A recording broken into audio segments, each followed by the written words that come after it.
With gold nearing an all-time high, should I just get out while on top and sell all my gold? Well, some people think that I shouldn't have even gotten into gold in the first place. Well, we'll discuss this notion and so much more as we explore.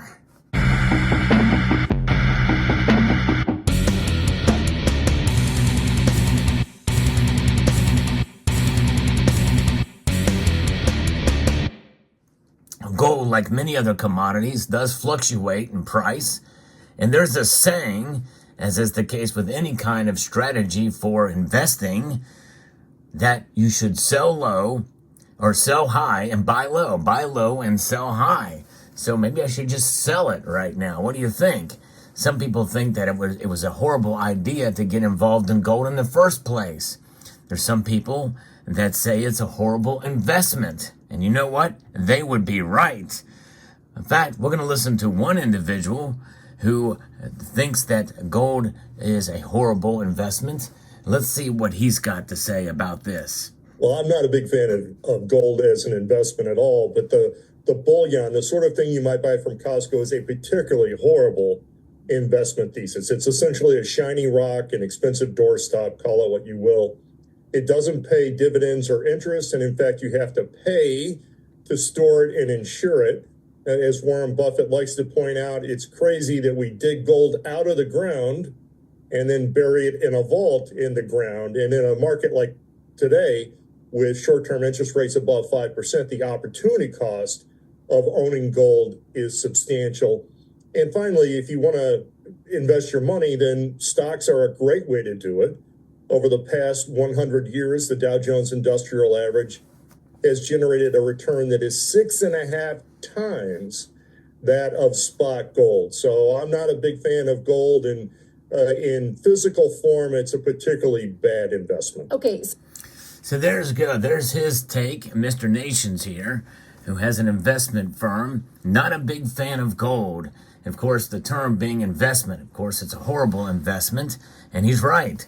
You know, there's a lot of different things about gold that his other stocks have done much better than gold over the course of time. However, there's a lot of stocks that have completely tanked as well. The markets come and go, and what he doesn't say here is that, yes, you do have to insure your gold if you store it off-site. That's called counterparty risk. But what about stocks? What about the risk of owning stocks? Of course, there's a lot of risk there.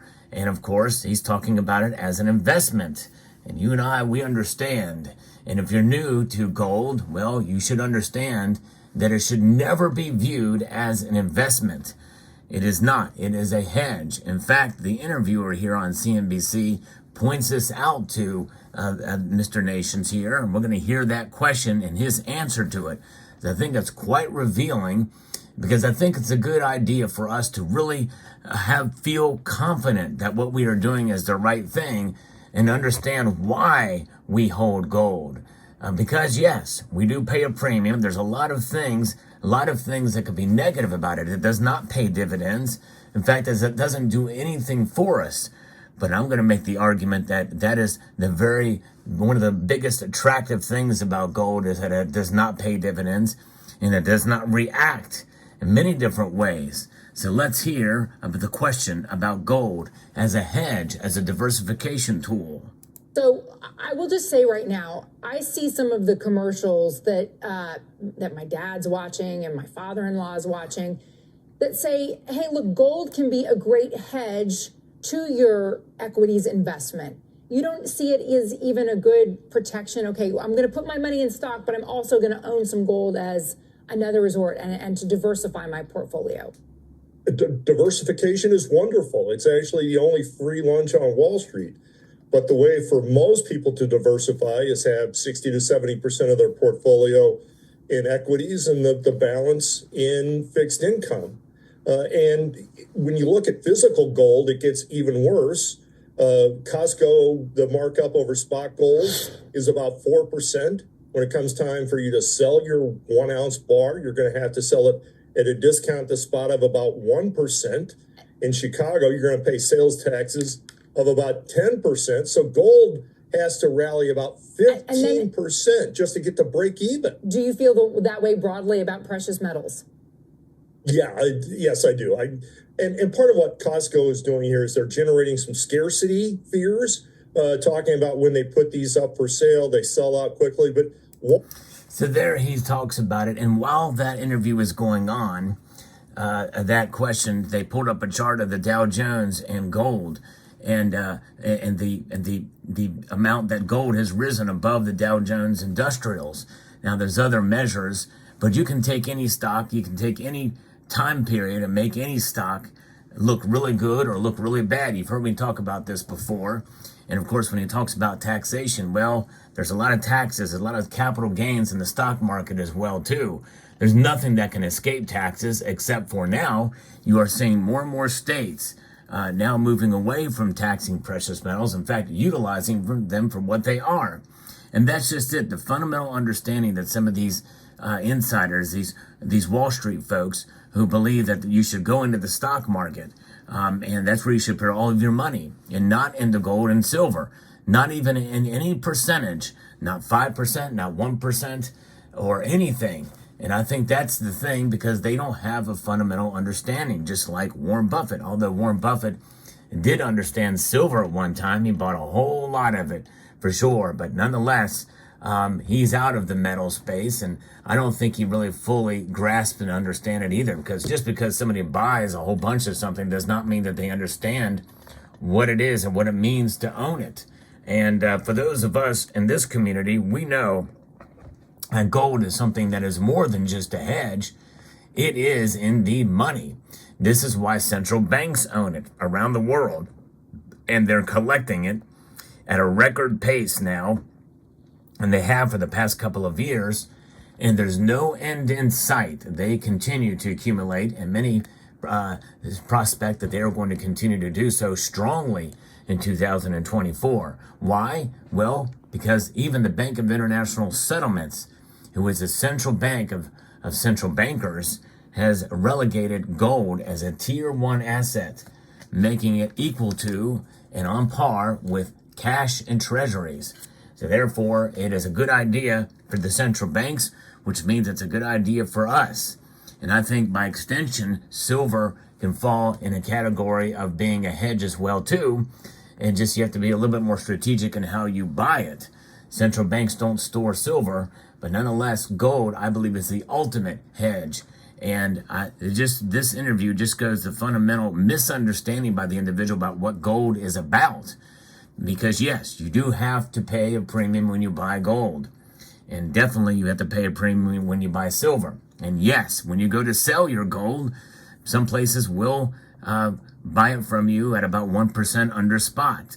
But nonetheless, the difference between that 5%, let's say, using his numbers, it's not taking a whole lot of time for that 5% to be recouped, and how high gold has gotten recently. So what is this notion of buying low and selling high?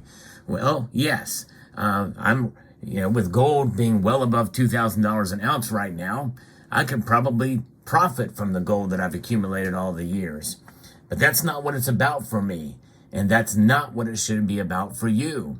It's not about what the price you're going to get when you go to sell it. It's about the ultimate protection against a system that I think is fundamentally corrupted.